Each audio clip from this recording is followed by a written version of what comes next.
Histoire d'en dire plus.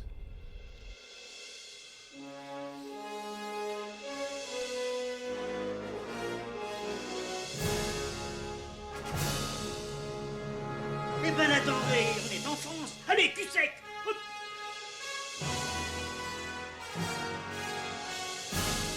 Personne ne peut le croire et pourtant c'est vrai. Ils existent, ils sont là, Tarnatata.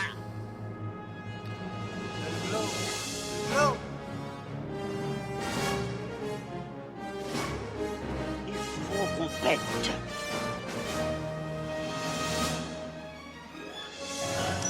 Voyons, circuit branché, convecteur temporel temporisé. Bonjour, bienvenue sur Histoire d'en dire plus. Aujourd'hui, on parle d'un film de 1994 du réalisateur Yann de Bont avec notre cher Keanu Reeves. J'ai nommé Speed. Allez, c'est parti mon kiki. Alors Speed, ou Clanche au Québec, qui doit se traduire à mon avis par Enfonce le champignon, est un film d'action américain réalisé par Yann de Bont, sorti en 1994. Il a rapidement été propulsé au rang de blockbuster. Une suite, Speed 2, Cap sur le danger, est sortie en 1997. La suite, je peux vous dire qu'elle est loin d'être mémorable et aussi bonne que le premier film. Gros gap entre les deux. Alors, au scénario, on a Graham Nios et Josh Whedon. Acteurs principaux, Keanu Reeves, le fameux Dennis Hopper, Sandra Bullock, Joe Merton et Jeff Daniels. La société de production, c'est Mark Gordon Production. Il dure 116 minutes. Et le synopsis, c'est le suivant. Howard Payne, terroriste psychopathe, policier à la retraite, prend en otage un ascenseur dans un immeuble d'affaires à Los Angeles et réclame une rançon en menaçant de le faire sauter. Son projet échouant à cause de 2 officiers du SWAT, Jack Traven et son partenaire Harry Temple, il décide alors de faire exploser le C4 qu'il avait placé sur son torse et de se faire passer pour mort. Pour se venger, Payne pose une bombe dans un bus qui risque d'exploser si la vitesse passe en dessous de 50 miles à l'heure, soit environ 80 km/h. Ou si quelqu'un essaie de descendre. Jack Traven réussit à monter dans le bus. Commence alors un véritable casse-tête pour l'officier du SWAT qui doit trouver par tous les moyens comment désamorcer la bombe accrochée à l'essieu du bus. Entre-temps, Jack connaît d'autres problèmes. Un individu armé se sent menacé lorsque Jack annonce aux passagers qu'il est policier. L'individu le menace avec son arme et blesse involontairement le chauffeur du bus. Le chauffeur blessé est remplacé par une passagère du bus, Annie Porter, jouée par Sandra Bullock. Harry Temple, le coéquipier de Jack, est mis au courant par le chef des SWAT que le terroriste est revenu. Jack réussit à contacter Harry, qui lui vient en aide par téléphone afin de désamorcer la bombe, mais la bombe est reliée à une montre et il est impossible de faire une dérivation du circuit, car la configuration de l'engin explosif ne le permet pas. Le chef du SWAT et Harry tentent de trouver des solutions pour aider Jack. Le chef du SWAT décide de faire descendre les passagers, mais le terroriste appelle Jack par téléphone et refuse que quelqu'un tente de descendre, sinon il fera exploser la bombe. Seul le chauffeur est autorisé à descendre après négociation avec le terroriste. Une vieille passagère aigrie essaie alors de profiter du pont avec les policiers et de descendre, et une petite bombe explose, la projetant sous les roues du véhicule où elle meurt, écrasée, le corps réduit en charpie. Cela étant un avertissement de la part du terroriste montrant qu'il ne plaisante pas. Après cette explosion, Jack est confronté à d'autres aléas sur l'autoroute où le bus se trouve. Un membre du SWAT annonce qu'une passerelle de 15 mètres est manquante. Jack met tout en œuvre avec ses coéquipiers à l'extérieur du bus pour passer cette passerelle. Passage réussi, Jack a l'idée d'amener le bus dans un aéroport afin de gagner du temps pour se défaire de ce piège. Jack demande l'autorisation au terroriste pour sortir du bus, qui accepte tout en lui disant qu'il le surveille. Avec l'aide de son chef, Jack parvient à se glisser seul sous le bus qui continue à rouler sur les pistes pour tenter de désamorcer la bombe. Sa tentative se soldant par un échec, Jack se retrouve à nouveau dans le bus. Pendant ce temps-là, Jack réussit à trouver le nom du terroriste et décide de se rendre chez lui avec une escouade du SWAT pour l'arrêter, mais tombe dans un piège qui lui coûte la vie en lui explosant à la figure, le pulvérisant. Jack est informé par le terroriste que son ami Harry est mort et le prend plutôt mal.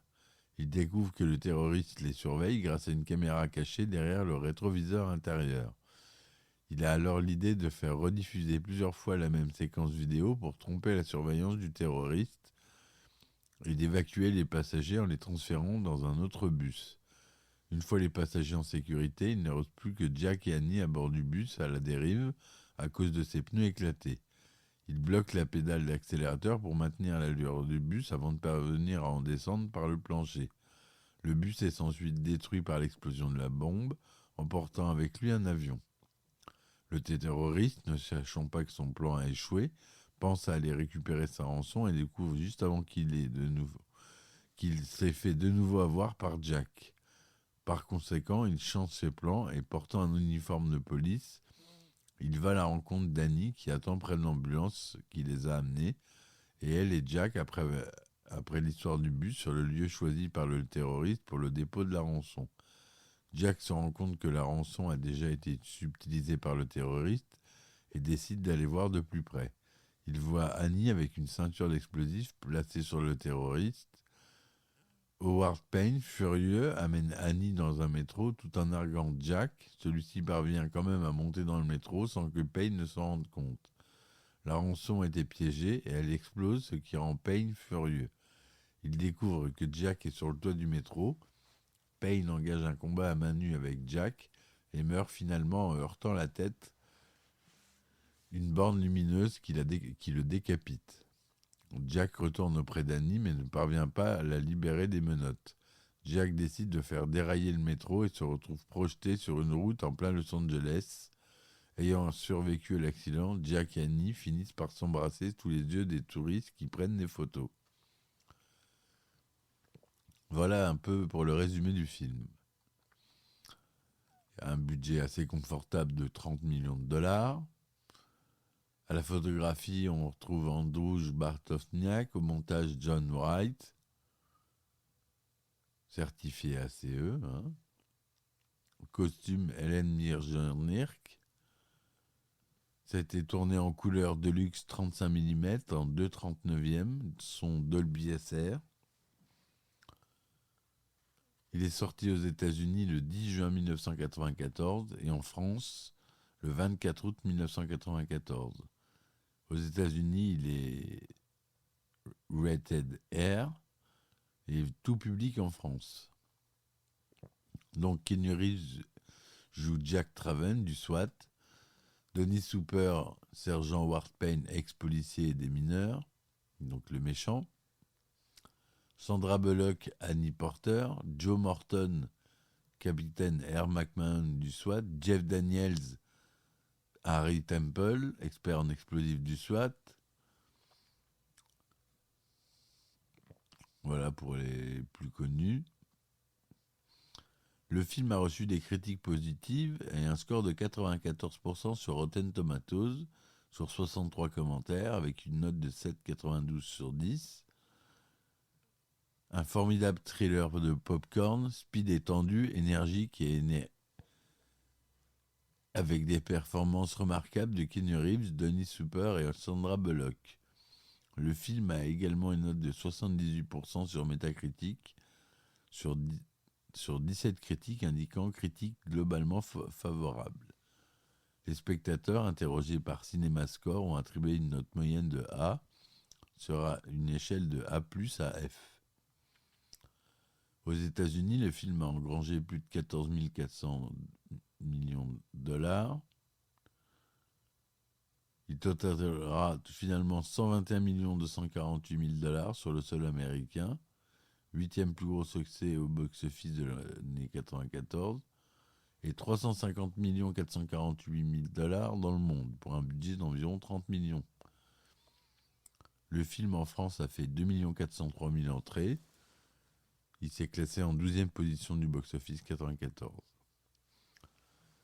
C'est Quentin Tarantino qui devait réaliser le film à l'origine, mais il le refusera pour se consacrer au tournage de Pulp Fiction. Il a bien fait. Le film possède une suite réalisée également par Yann de Bont, Speed 2, Cap sur le danger, que je vous disais au début, qui est un navet qui connaîtra beaucoup moins de succès. Bien que non crédité au générique, Josh Whedon, alors script doctor, a écrit la quasi-intégralité des dialogues du film.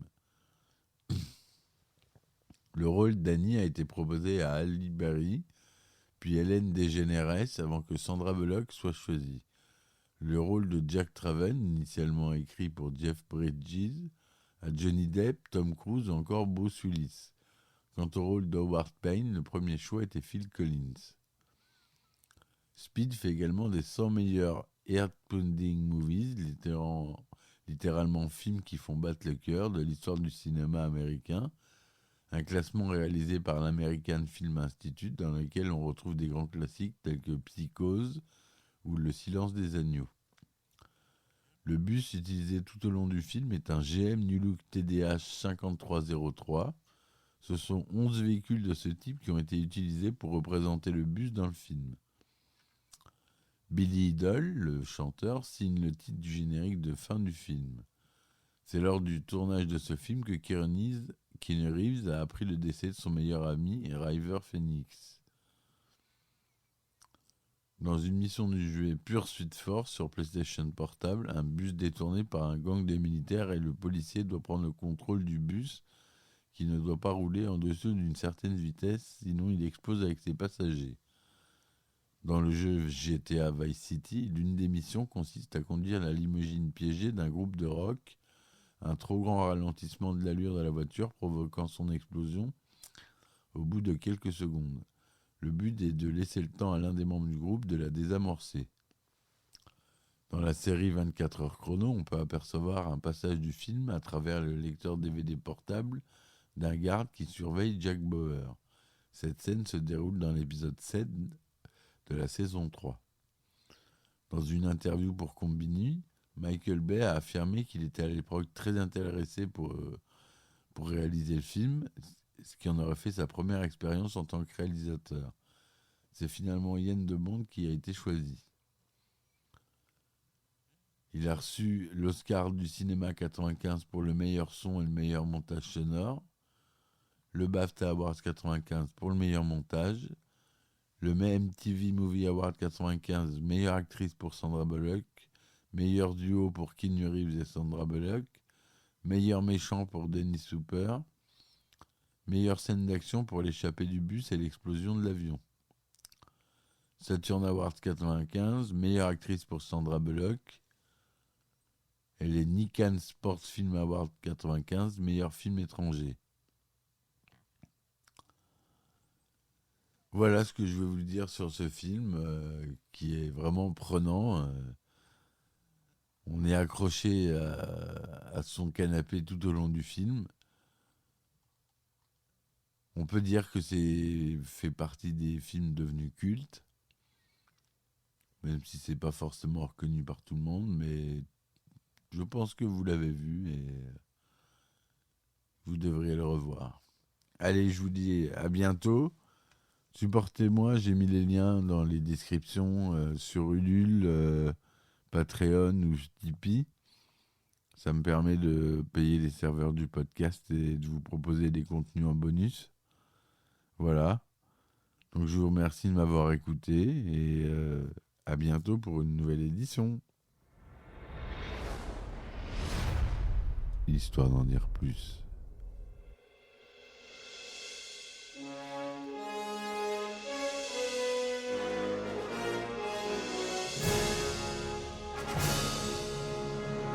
Eh ben attendez, on est en France. Allez, cul sec. Hop.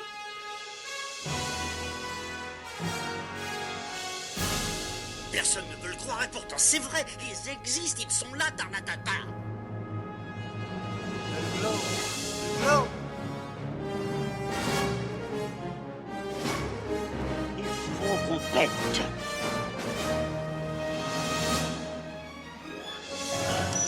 Voyons, circuit branché, convecteur temporel temporisé.